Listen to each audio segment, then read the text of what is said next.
Welcome to Mythic Bedtime YouTube channel. Don't forget to subscribe, like, comment and share. Hansel and Gretel.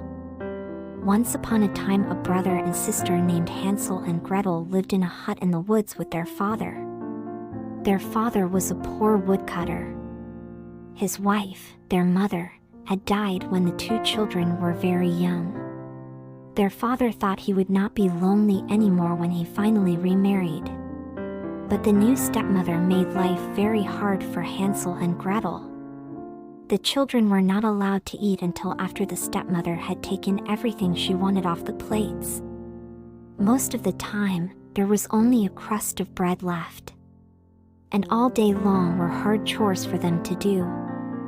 Hansel and Gretel tried to tell their father about this, but he would not hear of it. It seemed the only one he would listen to was his wife. And all the stepmother talked about was how much trouble it was to have children in the hut, and how much she wished they would go away forever. Each day there was less and less food for the boy and girl to eat. Yet the stepmother gave them more and more hard work to do. One day Gretel begged her father, "Please, father. All day long we work hard and we're hungry." But the stepmother slapped her face. "You ungrateful brats," she yelled. "You will eat us out of house and home." That night the two children were not allowed to sleep in the hut. Outside in the cold, they shivered and tried to keep each other warm. Winter was coming, and the clothes they wore were so thin it felt almost as if they had no clothes on at all. The next morning when the sun rose, Gretel turned to her little brother. "Hansel," she said, "we cannot stay here. We must escape now, today, into the woods. Surely we will find more to eat when we are on our own than what we get here at home." "Do you think?" said Hansel. "But what if we get lost?" "We won't," said Gretel. "I will take bread. We will drop breadcrumbs behind us.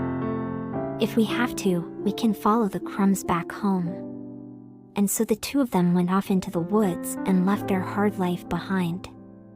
They went deeper and deeper into the woods. Gretel was careful to drop one crumb and then after a bit, another. But alas! They looked and looked for any sign of something to eat: an apple tree, pear tree, some nuts on the ground, or even dried up berries. There was nothing to eat. They got hungrier and hungrier. At last, poor Hansel and Gretel knew they must return to their hut or they would surely starve. They would just need to find the breadcrumbs, and that would lead them home. Yet when they looked for breadcrumbs, there were none to be found. All the breadcrumbs were gone. A bird whooshed up into the air, and in its beak was a large crumb. Hansel and Gretel were struck with grief. The birds must have taken all their breadcrumbs. A wolf howled in the distance. The sun was setting. Hansel and Gretel were lost and hungry. Now they were scared, too. "Gretel," whispered Hansel in fear, "what will we do?" She did not know what to say. All she could do was to hug her little brother. Each minute it was getting darker and darker. Again, a wolf howled in the distance. All of a sudden, Gretel saw a small light shining far away. Could it be someone's hut this deep in the woods? "We must find out," cried Gretel. "Maybe whoever lives there is kind and will take us in." The two children sped as fast as they could to the light. When they got closer, they could not believe their eyes.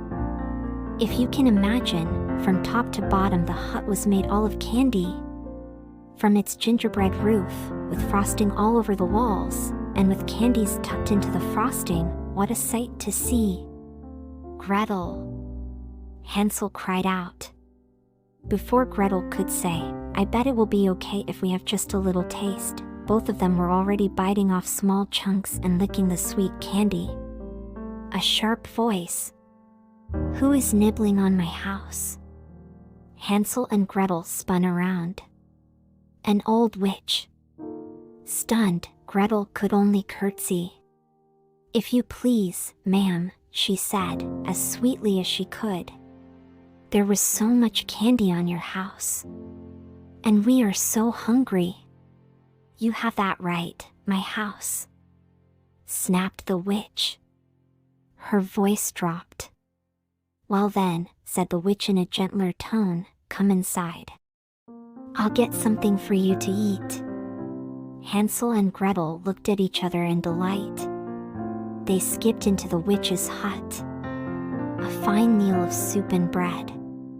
As they licked the last crust of bread and looked around the hut, what the brother and sister saw made their hearts turn cold. Piles and piles of bones in the corners. Yet the two children were very tired, and so they slept. The next morning when they woke, Hansel found himself locked in a cage. The witch roared, "That's where your brother will stay. Every day I will fatten him up. Soon he will make me a fine dinner." She laughed and laughed, rubbing her hands with glee. "Till then," she said sharply to Gretel, "you will work for me." Indeed, Hansel was well fed and Gretel worked hard all day doing chores for the witch. Each morning the witch said to the boy, "Show me your finger. I will feel how plump you are getting." For the old witch could not see well. Hansel held out his finger as he was told. The witch smiled when she felt how plump he was getting. "Gretel," Hansel whispered in fear. "What are we to do? Soon I will be plump enough and the witch will want to eat me." His sister wished she had a plan, but could not think of anything. One night when the witch was sleeping, Gretel had an idea. She picked up a bone from one of the piles on the floor and woke her brother. "Hansel," she said, "the next time the witch asks to see your finger, hold out this bone to her instead." The next morning, he did just that. "Humph," said the witch, touching the bone and thinking it was the boy's finger. "This is going to take longer than I thought." "At least I have more time," Gretel thought. But still, she could not think of any way they could get out of there. Each morning when the witch said, "Show me your finger," Hansel held out the thin bone. One day the witch yelled, "I will not wait another day. The boy will be my dinner tonight, no matter how skinny he is." The witch ordered Gretel to start the fire in the oven at once. She must get it very hot. Gretel worked as slowly as she could. Why was the witch looking at her with such a sly smile? "Be a dear," said the witch with a slow grin. "Go inside the oven, won't you? Tell me if it is hot enough." Gretel's heart skipped a beat. If she did that, the witch could push her inside and she would eat them both. She looked down. "I am not sure how to tell." "Nonsense," said the witch. "Nothing could be easier. Just go in." Said Gretel slowly, "Please show me first." "Stupid girl," snapped the witch. Mumbling and grumbling, she stepped in the oven. The moment the witch was inside, Gretel quickly slammed the door. "Gretel!" Hansel cried out. "You saved us!" The sister tried to think fast. "Where is that key to your cage?" She looked and looked. At last she found it at the bottom of a vase. She freed her brother from the cage right away. Then she went back to that vase. For what had she felt under the key? Why, the vase had precious jewels inside. With their pockets filled with the jewels, they ran outside as fast as they could. In the daylight, they soon found a small path and followed it. It led to a wider path, and that path led to a road. They waited by the roadside hoping someone would ride by. When a horseman trotted up, Hansel and Gretel waved their hands. When the horseman stopped, the children offered one of the small jewels and the horseman was happy to give them a ride home. When the brother and sister opened the door to their home, their father was wild with joy to see them.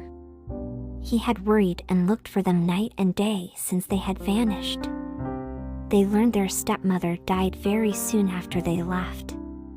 For many years to come, Hansel and Gretel lived very happily with their father in the hut in the woods. The end.